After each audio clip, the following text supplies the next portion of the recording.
Hi guys, my name is Borodante, and welcome back to SCP-3008. Now in this episode, we'll continue working from our quick thumbnail that we selected from the 4 thumbnails we did, and mostly I will cover my kind of an upgrade to my new shape design approach and a cleaner and more dynamic brushwork that I thought of recently, and I really want to give it a try in actually making this composition happen in a clean, finalized look. So I'll be covering that and everything that I will be doing to make our thumbnail a finalized image. I already made a sketch as well, so we'll be able to work clean. But before that, a quick word from this channel sponsor Wingfox and their new course called Exquisite Illustration Tutorial for Trading Card Game Design. Which is a lot of words, but pretty much it means you're working on an awesome looking character illustration, like the way they do for the Legends of the Cryptids or a whole bunch of other games right now. It's a thing, creating these awesome illustrations. Your tutor goes by the name Nemo, and what's really interesting to me about them is that they attended a course from Ruined Job. So they specifically learned from my favorite artist, and they worked on this composition in that course, which resembles a lot of the illustration made by Ruined.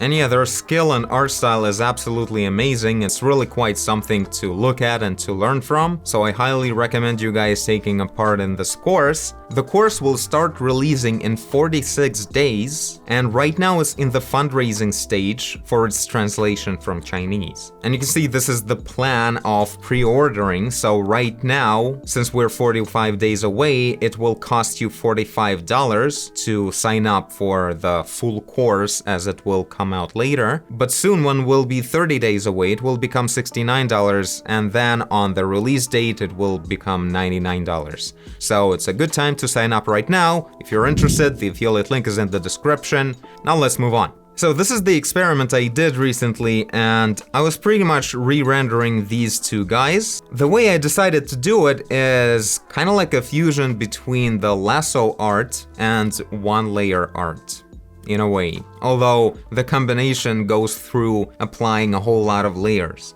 But what I'm doing differently from the way I usually worked with layers before is I don't use them to blend colors and lights to achieve the proper coloring of surfaces from different light sources or something like that.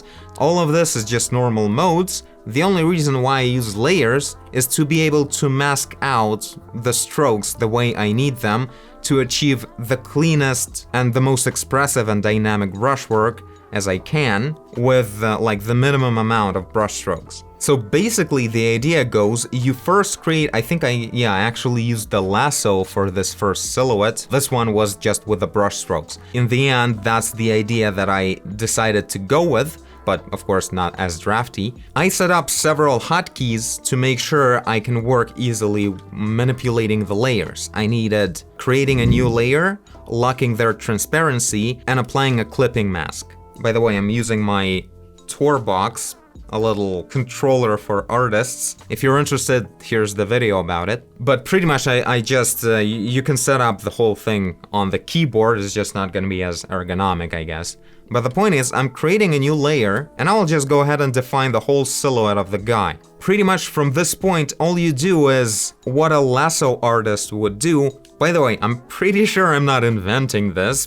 A whole bunch of people probably use this kind of method in general. But what I like about it is the combination of using this flat texturized brush that allows you to define, planes and sharp details with the usage of layers and all kinds of ways to mask out brush strokes. So there you go, this is what I have. It's a pretty messy, like artsy looking thing, and this is one main difference from the Lasso approach that I very much prefer.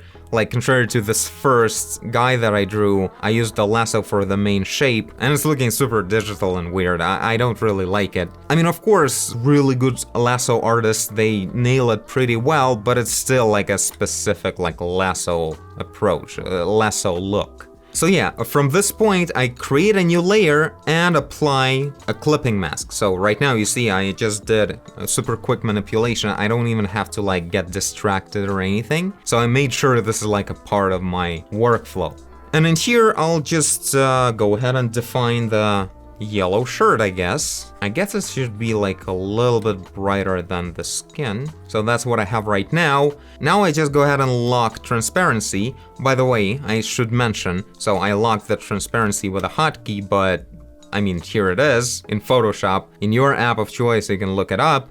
And another thing, the clipping mask is Alt and click between the two layers. So that's how you make sure one layer is inside of the transparency of another one. And that's all you pretty much need, these two features. And so it's clip masked right now, and also the transparency is locked. And now I just go ahead and choose the shadow color for the shirt. And one thing, aside from this technical approach, one thing you should really keep in mind a lot is the shape design. You gotta make sure you take full advantage of the fact that you're masking everything. That lets you create these very strong and confident shadows and everything without having to clean it up later. So in fact, one thing I haven't used in my experiment here, and I think I should kind of apply it as well, is my recent experiment with combining soft and hard brushes. So we can actually go ahead and then maybe use like a soft brush. But of course, that's like a different look. I'm not sure. I don't feel that confident with a soft brush yet, especially like I don't really feel the necessity here. As I said in the previous video, only use soft brush, like don't forget about the soft brush, but only use it when you really need it. Don't feel obligated to use it all the time. And in here, I get my gradients just perfectly fine without applying any kind of soft brush. And yeah, just with the minimum amount of brush strokes, I'm getting somewhere pretty legit, pretty fast. And the result, I think, is much more interesting and kind of mature and dynamic and clean than whatever you would get if you were to try to do that in one layer, you know? And yeah, I don't think it's necessary to like segregate every little thing. Like in here, I am not segregating the fingers or something. I feel like it will create more problems than benefits. Maybe sometimes it's a good idea to use a lasso real quick as well, you know, for this kind of thing where it will be probably not noticeable at all, in terms of it won't give any kind of digital look, although a little bit in there, but I can go ahead and clean it up right now. And yeah, using this flat brush, as you can see, it's quite a useful thing. It's like all of these tools together, they really let you achieve any shape you want. Really cool.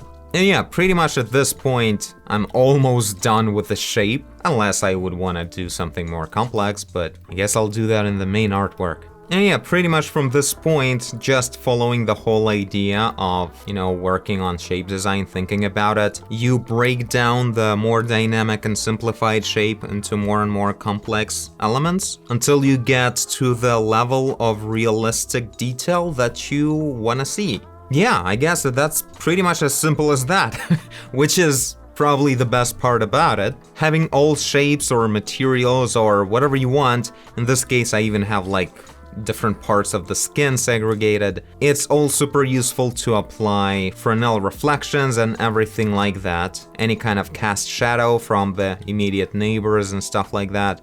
So yeah, let's move on with actually working on the thing. So I'll start from the most important part. I'll add the silhouettes of all the characters right now and add their basic colors to see how it all works together. The only thing is, I think I want to change, I want to make the skin a bit brighter, like closer to what the shirts are, with a little bit of a difference so they wouldn't blend together in an unpleasant way, but I just want them mostly to look like white spots on the darker background. So I would have a good contrast on them.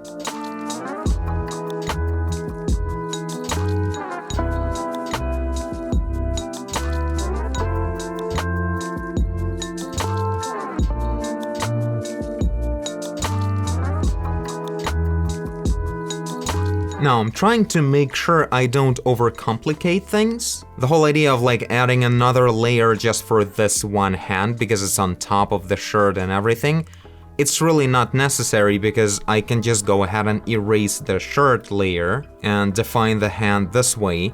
One thing where I would need a special layer for the hand is if I would be like looking for its shape. But in this case, the shape is defined in the sketch, My goal in here is just to make sure I get the strong dynamic brushwork defining main planes and their big shadows. After that, I can merge all of it together and then break it down into smaller shapes using the basic one layer approach. Right now, I just need enough help just to be able to mask out my big brush strokes. That's the only thing I'm doing here.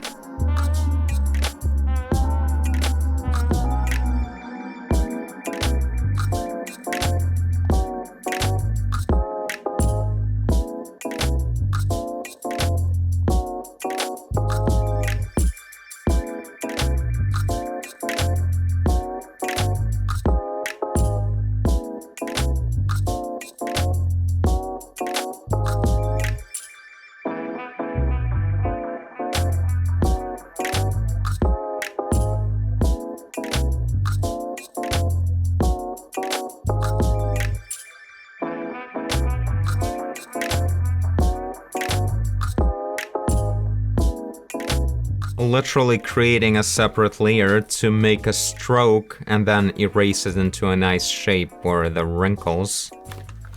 Works out pretty well. That's a funny look. But yeah, going pretty cool so far.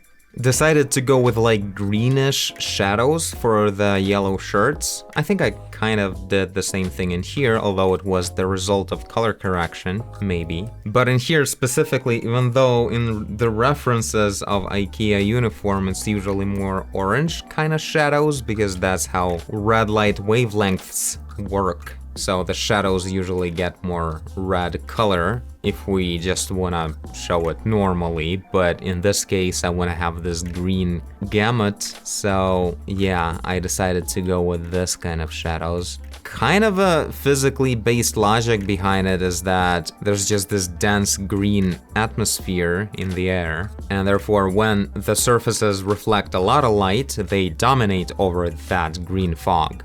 But when they get darker, the fog takes over. That's why all the shadows kind of become a bit green. Or not the fog, like ambient lighting. Better put it that way. I guess generally there is like green ambience, green light in the environment, while the lamps are of course pale white as they are in the store.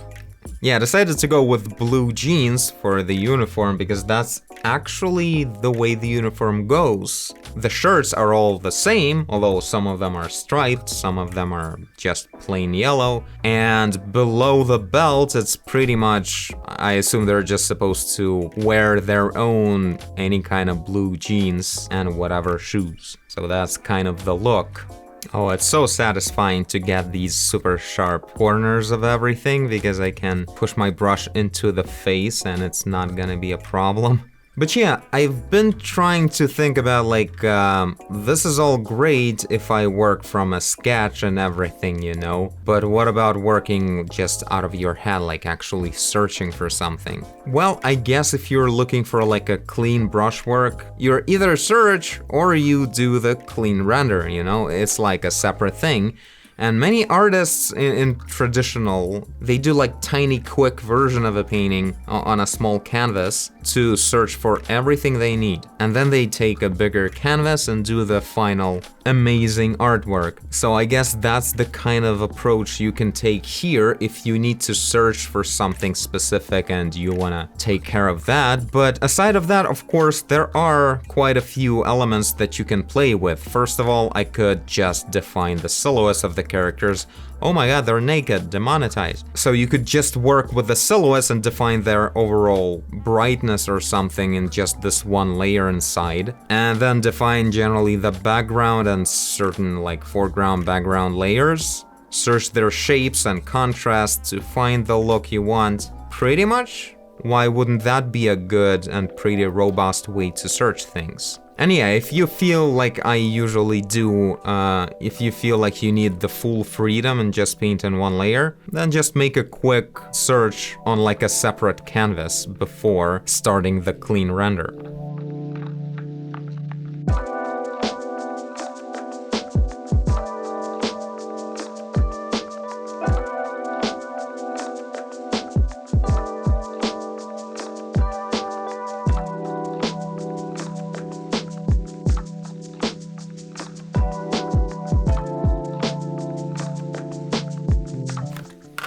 Alright, well, it's doing pretty well. There's some flat shirts on these two guys as well, but I want to mark in the main blocks of the rest of the image in this episode, so I'll do the foreground separately. By the way, I added this, it wasn't in the thumbnail, but I think it looks pretty good. It works just right with the addition of that. Because in here it feels a little bit like, even though the composition is like curving like that in a spiral, in here we're like falling out of it a bit, like falling down, and adding like an extra foreground element. I think it will add a good overlapping in here, and yeah, will support the picture a bit better. So yeah, I'll mark these two things and then add some blocks in the back as well.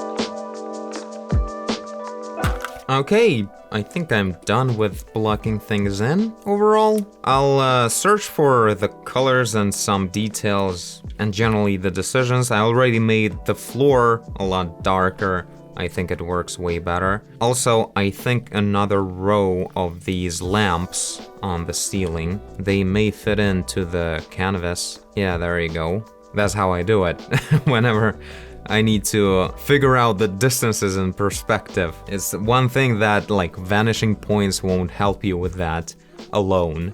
You need to also like understand the distances and how actually the length, like this length, will change.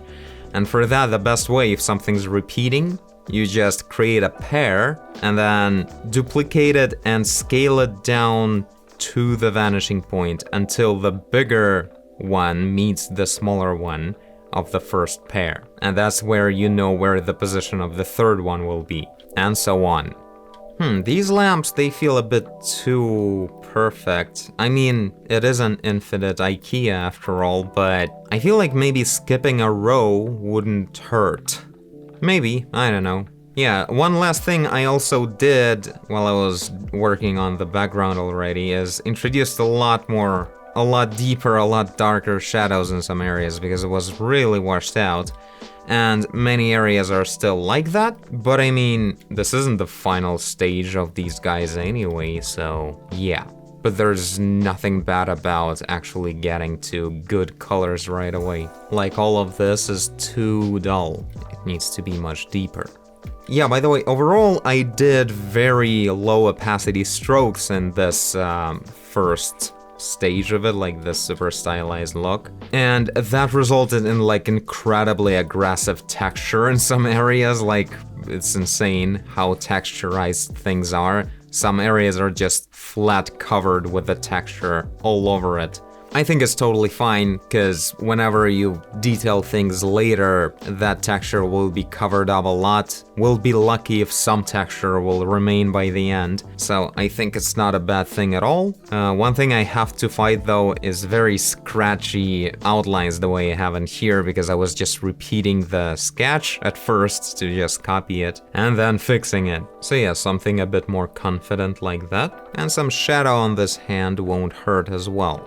So yeah, there we go. The difference from the original is quite significant. Like, the background is really dark right now, but obviously that's because I only introduced like the base colors of these like stands or whatever they are, some kind of shelves, and whatever's inside of them will be brighter, like some kind of furniture or whatever. So that's what will introduce all the brighter colors. Not sure about the pants, they really blend into the environment. It's like annoying. It's like annoying. Yeah, these pants were kind of weird. Too cash. This works a bit better. But yeah, a lot more work on the background to be done. I'll probably do some extra work in between the episodes. You'll guys see some kind of time lapse in the beginning of the next one. Hopefully the final episode, actually. We'll keep experimenting and see how things can be improved. Tell me guys what you think about this rendering approach. Keep in mind, this is not like the final look. Again, everything or like most things will be merged together and worked on afterwards. So far, I'm just happy I'm able to get these confident big strokes for all the shading everywhere, while keeping super clean and dynamic brushwork. This is looking pretty dope. And I thank you guys for watching, and I'll see you in the next video. Bye! I feel like I want to add like an aerial perspective object over there. Kind of like that, maybe?